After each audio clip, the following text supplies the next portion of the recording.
નમસ્કાર ધોરણ 4ના વહાલા વિદ્યાર્થી મિત્રો, આજે આપણે આ વિડીયો લેક્ચરની અંદર તમને ગુજરાત સરકાર દ્વારા જે નવી સ્વ અધ્યયન પોથી આપવામાં આવેલી છે તેમાં ભાગ નંબર 3 આ ભાગ નંબર 3ની અંદર અંગ્રેજી વિષયનો પાઠ નંબર 5મો છે આઈ કેન, એમનું સંપૂર્ણ સોલ્યુશન આપણે આ વિડીયો લેક્ચરમાં જોવાના છીએ। સાથે સાથે જો તમારે તેની પીડીએફ જોઈતી હોય તો નીચે ડિસ્ક્રિપ્શન બોક્સની અંદર એમની લિંક આપેલી છે, ત્યાંથી તમે મેળવી શકો છો। તો ચાલો મિત્રો જોઈએ 5મો પાઠ આઈ કેન। એમની અંદર તમારે પહેલાં તો પ્રેક્ટિસ કરવાની છે આ વાંચનની।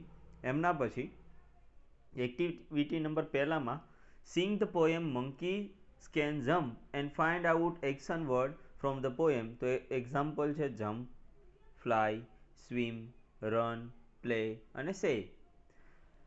એક્ટિવિટી નંબર 2 છે read the story and answer in the one word. તો અહીં જો થ્રીસ્ટી ક્રોની સરસ મજાની વાર્તા આપેલી છે કે there was a crow who was very thirsty, એટલે કે એક કાગડો હતો જે ખૂબ જ તરસ્યો હતો। He asked for water, he search for water everywhere, at last he saw a water pot, એટલે કે તેણે દરેક જગ્યાએ પાણીની શોધ કરી, અંતે એણે એક ઘડો જોયો। He looked inside the pot, તેણે ઘડાની અંદર જોયું। There was very little water, little મતલબ થોડું પાણી હતું। The crow saw some stone nearby, તો એની નજીક પડેલા થોડા કાંકરાઓ જોયા। The he thought of a plan, he pick up some stone, he put them one by one into the pot. The water level in the pot came up. The crow drank the water and flew away happily. કાગડાએ થોડાક પાણા લીધા અને જે પાણીના ઘડાની અંદર નાખ્યા, પાણીનું જે લેવલ હતું એ થોડુંક ઊંચું આવે છે અને કાગડો પાણી પી અને ધરાઈ એને ત્યાંથી ખુશી થઈને જતો રહે છે। પહેલું, હુ વોઝ વેરી થ્રીસ્ટી, કોણ વધારે તરસ્યું હતું? તો કાગડો।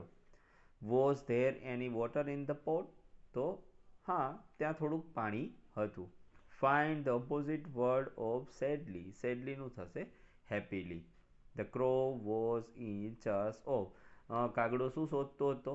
તો વોટર। ચાલો સિંહભાઈની વાત કરીએ તો સિંહ સામે આવશે ઈ, કેન રોર, તે ગર્જના કરી શકે। મંકીભાઈ છે તો એમની સામે આવશે ડી, કેન જમ્પ, તે કૂદકા મારી શકે। દીપડો છે તો એમની સામે શું આવશે? તો એમની સામે આવશે એ, કેન રન ફાસ્ટ। ચિત્તો છે તો ચિત્તામાં આવશે તે જલ્દી દોડી શકે। માછલીની અંદર આવશે બી, કેન સ્વિમ, તે તરી શકે। અને પોપટમાં આવશે કેન ફ્લાય, એટલે કે તે ઉડી શકે। એક્ટિવિટી નંબર 4 છે study the bill and answer the question. તમારે આ બિલ વાંચવાનું છે ને એના ઉપરથી પ્રશ્નોના આન્સર આપવાના છે। તો જુઓ, what is the name of the stationery store? તો star stationery store. Who is the customer? તો Pratham Jani is the customer. Pratham bought 5 notebooks. The rate of one eraser is 4 rupees. પાંચમું, what is the total amount of the bill? તેમાં આવશે 236 રૂપિયા, 236 rupees. Activity number 5 છે make word as given in the example. તમારે આના જેવા શબ્દો બનાવવાના છે, જેમ કે એક્ઝામ્પલમાં આપેલ છે મંકીમાંથી પહેલાં મની બન્યું, પછી કી અને પછી ઓન બનેલું છે। એવી જ રીતના ટીચરમાંથી પહેલાં ટી બને, પછી ટીચ બને અને પછી રીચ બને। ક્લાસરૂમમાંથી પહેલાં ક્લાસ બને, પછી રૂમ બને અને પછી આર્મ બને। એવી જ રીતના પિક્ચરમાંથી પહેલાં કેટ બને, પછી પ્યોર બને અને પછી ક્યુટ બને। એક્ટિવિટી નંબર 6 છે see the picture and answer the question. એક રેલવે સ્ટેશનનું સરસ મજાનું ચિત્ર આપેલું છે, એમાં પહેલો ક્વેશ્ચન છે what is the picture about? આ પિક્ચર શેના વિશે છે? તો the picture is about railway station, railway station વિશે ચિત્ર છે। બીજું છે how many stores are there in the picture? ત્યાં કેટલા સ્ટોલ આપેલા છે? તો there are 2 stores in the picture. How many peoples are there on the platform? તો there are 15 peoples on the platform. Do you like train? શું તમને train ગમે છે? તો યસ આઈ લાઇક ટ્રેન। પાંચમું, is there a train on the platform? શું ત્યાં train platform પર ઊભી છે? તો yes there is a train on the platform. Activity number 7 છે look at the pictures and write sentence as given in the example.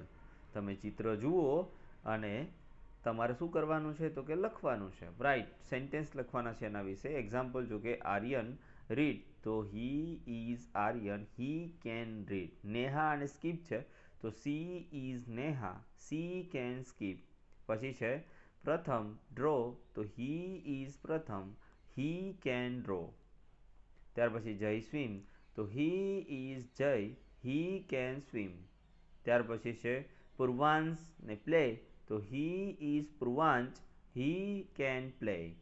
Radha અને sing છે, તો she is Radha, she can sing. મિત્રો, તમારે 3 થી 12 ધોરણ સુધીની જો કોઈ પણ વિષયની પીડીએફ કે પીપીટી જોઈતી હોય તો નીચે આપેલા નંબર પર કોન્ટેક્ટ કરો, અથવા તમે એમના માટે આપણી એપ્લિકેશન જે છે એમની લિંક નીચે ડિસ્ક્રિપ્શનમાં આપેલી છે ત્યાંથી પણ ડાઉનલોડ કરી શકો છો. એક્ટિવિટી નંબર 8 છે write proper number of profession in the book. જુઓ, અહીં 1 2 3 4 આપેલું છે, તો જુઓ પહેલો કોણ છે? ડૉક્ટર. તો ડૉક્ટર ક્યાં આપેલો છે? અહીંયા 1 નંબરમાં આ બેન છે એ ડૉક્ટર છે. પછી તમને 2 નંબરમાં કુક કીધો, તો આ 2 નંબરવાળો કુક અહીંયા છે. 3 નંબરમાં મ્યુઝિશિયન કીધો, તો 3 નંબરવાળો મ્યુઝિશિયન તબલાવાદક અહીંયા છે. 4 નંબરમાં તમને સિંગર કીધો, તો 4 નંબરવાળો સિંગર અહીંયા છે.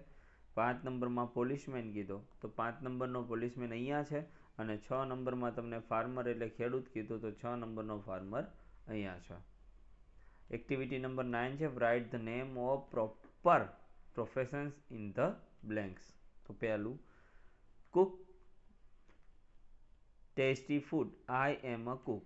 I arrest thief, I am a policeman. I play tabla, I am a musician. I sing a song, I am singer.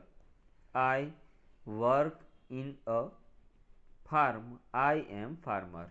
Activity number 10 છે see the picture and fill the blanks with in, on, under અને near. Preposition થી પૂરવાની છે. જુઓ, this is Montu's room, it is beautiful. His school bag ક્યાં છે? On the chair, એટલે કે ખુરશી ઉપર છે, તો અહીંયા આપણે લખીશું on. His cap is ખાલી જગ્યા the bed, તો એની ટોપી જુઓ તો ક્યાં પડી છે? ખાટલા ઉપર પડી છે, તો on. His baseball bat is ખાલી જગ્યા the cap, તો જુઓ ટોપીની બાજુમાં બેઝબોલ બેટ પડેલું છે, બાજુમાં, તો શું થશે? near, તો અહીંયા આપણે લખશું near. His watch is under the chair, એની ઘડિયાળ છે તે અહીંયા જુઓ ખુરશીની નીચે છે. He has many books which are in the cupboard, તેની પાસે ઘણી ચોપડીઓ છે અને તે બધી કબાટમાં પડેલી છે.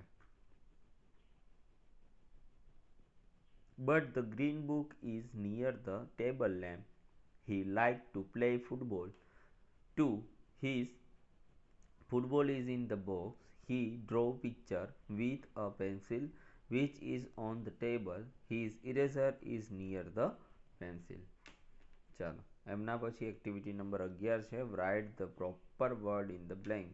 તો જુઓ this is boy, the boy is on the sofa, the deer is under the tree, the cat is in the jar.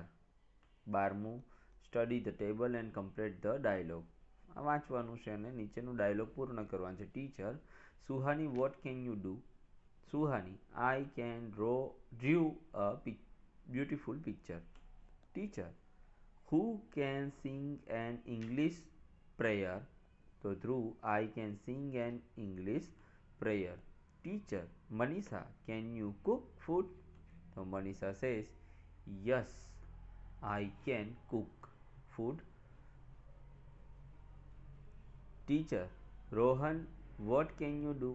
So Rohan, I can swim in a pool. 13મું છે fill the blanks and complete the answer. એમાં જુઓ how many members are there in the family? So there are 6 members in my family. What is your father's name? So my father's name is Harshbhai. What is your mother name? તો કાજલબેન. What is your father? તો તમારા પિતા શું છે ભાઈ? શિક્ષક. તમારી what is your mother? તો માતા કેવા છે? housewife. How many brothers do you have? So I have one brother. How many sisters do you have? તો I have one sister. Fun zone છે મિત્રો, એમની અંદર તમારે ચિત્ર આપેલું છે એમની ચર્ચા કરવાની હતી, બાકી બીજું કશું છે નહીં. તો બેસ્ટ ઓફ લક. ફરી મળીશું નેક્સ્ટ વિડીયો લેક્ચરમાં આવા જ એક સોલ્યુશન સાથે. ત્યાં સુધી આવજો. જય હિન્દ, જય ભારત.